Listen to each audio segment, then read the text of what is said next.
저희 가족은 전부 시리에 빠졌고 의욕을 잃었었어요. 지금은 시간이 꽤 흘러 많이 괜찮아졌지만 말이에요. 그래서 그때 그 시절 이야기를 한번 해볼까 합니다. 제가 잃었던 사람은 저희 어머니였는데 다음 주가 저희 어머니가 돌아가신 지 5주기가 되는 날이거든요. 그래서 제가 한 사연이 하늘에 계신 어머니께도 닿길 바라는 마음으로 이렇게 글을 쓰게 되었습니다.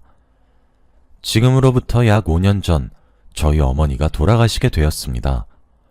원래 건강하기도 했었던 분이셨는데 갑자기 아프시기 시작하더니 병이 순식간에 진행이 되게 되었고 결국 정말 슬프고 절망스럽게도 세상을 등지게 되셨어요. 저희 어머니는 생전에 받으신 유산들이 많았습니다. 외갓집의 막내딸이셨던 어머니를 외할아버지랑 외할머니가 다른 자식들보다 조금 더 챙겨주셨었거든요. 어머니가 돌아가시게 되자 그 유산들은 저와 저희 아버지에게 돌아오게 되었어요. 생전에 저희 어머니와 아버지의 금슬이 그리 썩 좋진 않았습니다. 이틀에 한 번씩은 싸우셨고 일주일에 한 번씩은 큰 고성이 오고 갔었어요. 두 분 다 성질이 좀 드센 편이었거든요. 그래서 정말 자주 싸웠어요. 싸우는 부모님을 뜯어 말리는 것이 저희 자매의 일상이었죠. 제게 위로 3살이 많은 언니가 있었는데 언니는 어머니를, 저는 아버지를 말렸어요. 항상이요. 결혼해서 분가하기 직전까지 말이죠. 그래서 다른 집보다 덜하다 싶었던 것이 두 분 다 입으로만 싸우셨거든요. 그래서 말리는 일이 꽤나 수월했죠. 투닥투닥거리기도 하셨고 왁왁 소리 지르기도 하셨지만 물건을 집어던지며 싸우신다거나 손찌검을 약하게라도 전혀 하지 않으셨습니다. 두 분 다요. 정말 입으로만 싸우셨죠. 그래도 저는 화목한 가정이 너무 갖고 싶었습니다. 싸우지 않는 가정이요.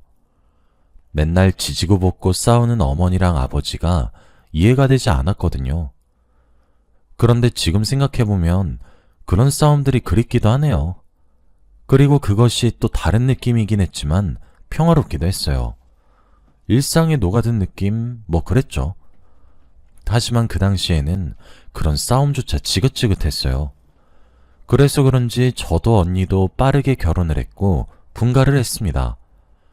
지금 제게 10살 먹은 아들이 있고 올해 6살이 되는 딸아이가 있으니 짐작이 되시겠죠?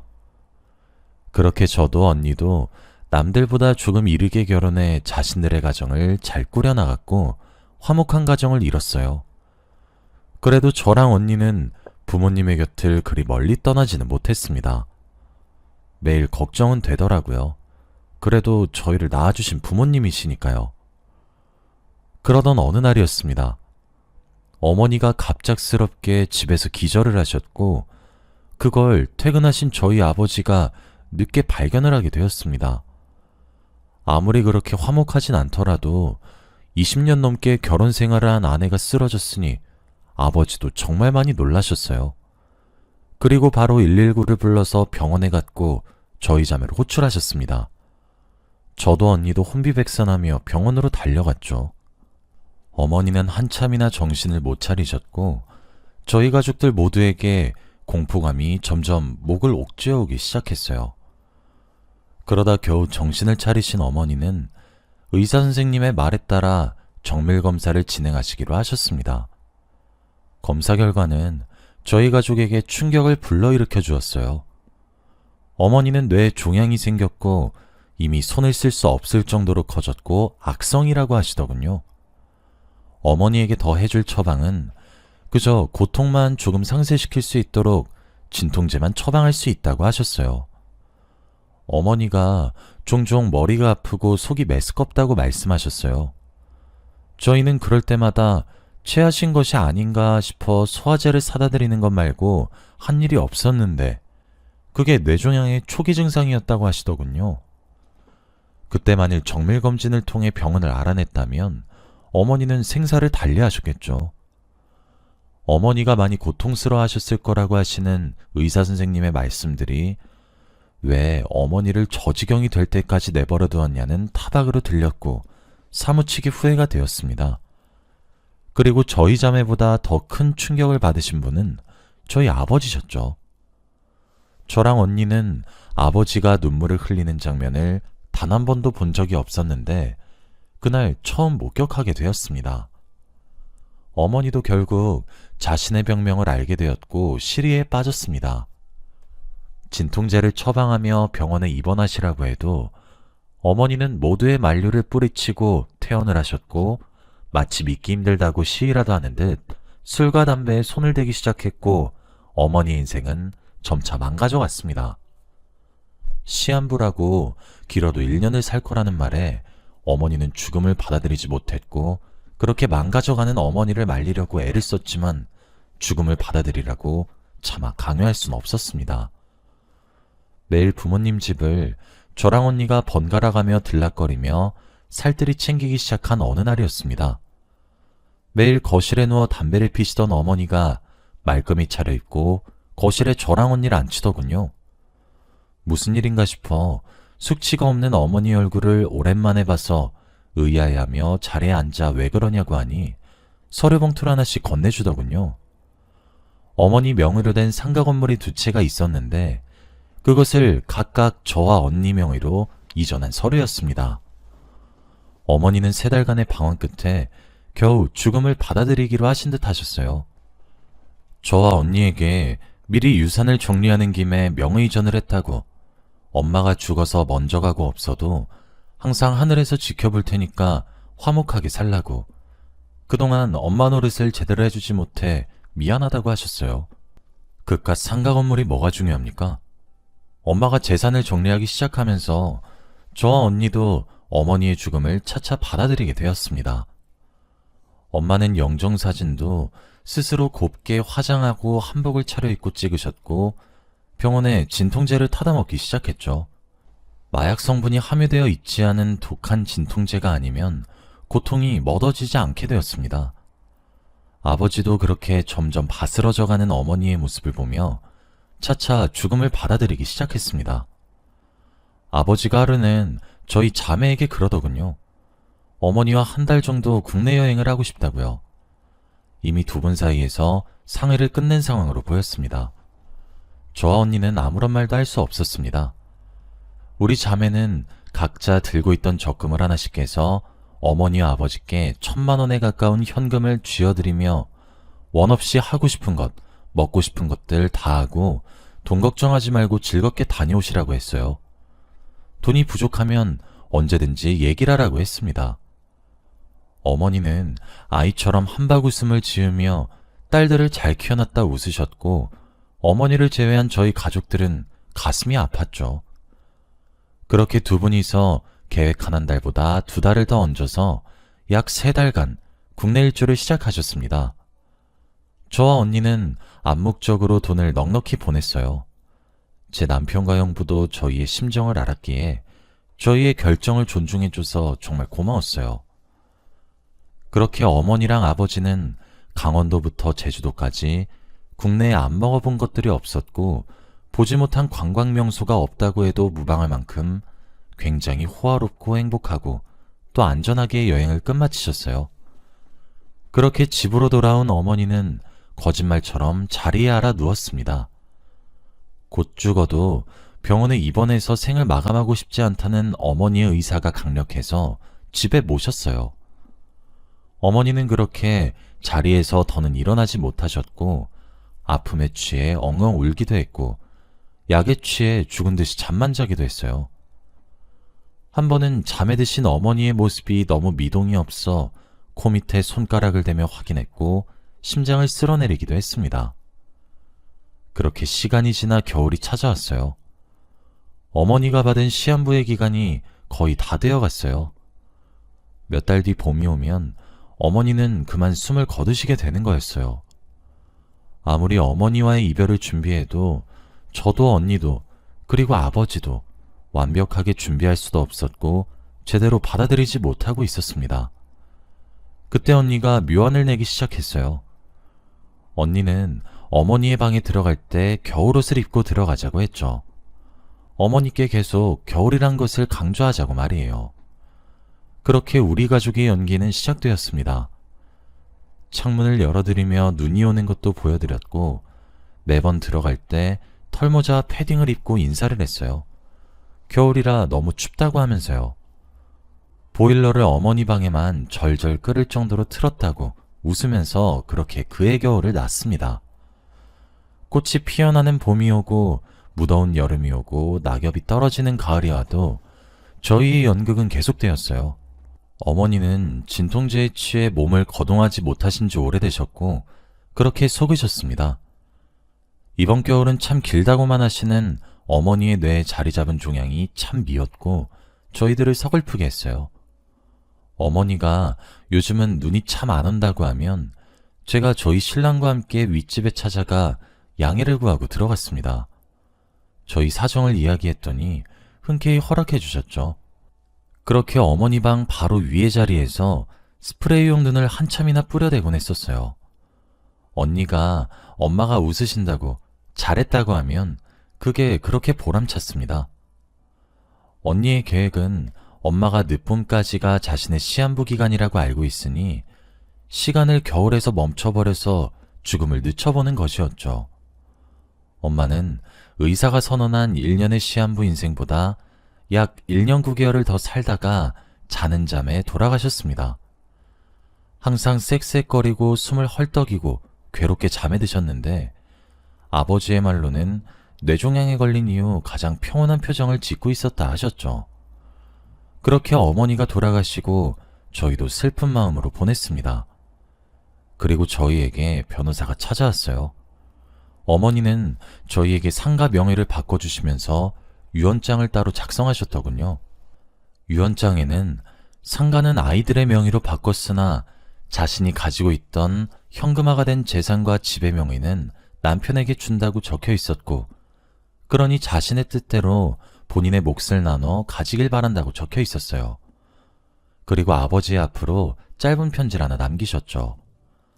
아버지는 편지를 읽다 도중 결국 눈물을 참지 못하시고 꺼이꺼이 우셨어요. 무슨 내용인가 하여 아버지의 편지를 가져와 읽었습니다. 여보, 저예요. 당신 아내요. 그동안 저랑 결혼 생활하느라 수고가 참 많았어요. 우리 참 많이 지지고 볶기도 하고 많이도 싸우기도 했죠. 그래도 나는 당신과의 결혼 생활을 후회하진 않아요. 당신을 만나 눈에 넣어도 아프지 않을 우리 두 공주님을 낳았고 잘 키워냈으니까요. 20년이 넘도록 나랑 그렇게 지지고 볶고 싸우면서도 가정에 충실한 당신을 내심 존경했고 대단하다 생각했어요. 우리가 다른 부부들처럼 사랑한다 어쩐다 닭살 돋는 말들을 주고받으며 징그럽게 살진 않았지만 나는 나름대로 당신과 즐거운 부부 생활을 했다고 자부하고 있어요. 그렇게 많이 싸우면서도 나는 당신이 미웠던 적은 맹세코 단 한 번도 없었어요. 당신은 나와 달리 있었을지도 모르겠지만 만일 있었다면 너그러이 용서하세요. 그리고 내가 죽고 이 세상에 더는 없어도 우리 딸내미들 잘 부탁해요. 우리 아이들이 참 많이 여리잖아요. 당신은 우리 집의 가장이니 내 죽음에 많이 무너지지 말고 엉엉 울며 불며 난리를 피울 딸들을 위로해 주세요. 그리고 날 너무 오래 기억하지 말고 내가 당신에게 주는 현금과 집으로 새로운 여자를 만나 살아요. 저보다 훨씬 젊고 건강한 여자를 말입니다. 그간 나와 오랜 시간 투닥거리면서 살아준 당신에게 내가 주는 보상이에요. 그리고 천천히 이곳으로 오세요. 당신은 30년은 더 살다가 와요. 아주 행복하게 말이에요. 그리고 아이들에게도 전해주길 바래요. 나도 누군가의 아내로서의 삶과 누군가의 엄마로서의 삶이 처음이라 서툴렀다고. 그래서 상처를 본의 아니게 많이 줬으면 어쩌나 참 마음이 무겁다고 말이에요. 그리고 많이 사랑한다고도 전해주세요. 그동안 고마웠습니다. 짧다면 짧은 그 글에 어머니의 담담한 마음이 전부 다 담겨 있었습니다. 저도 언니도 그리고 아버지도 결국 어머니의 장례를 치르며 거의 발작을 하듯 우는 것밖에 할 수가 없었습니다.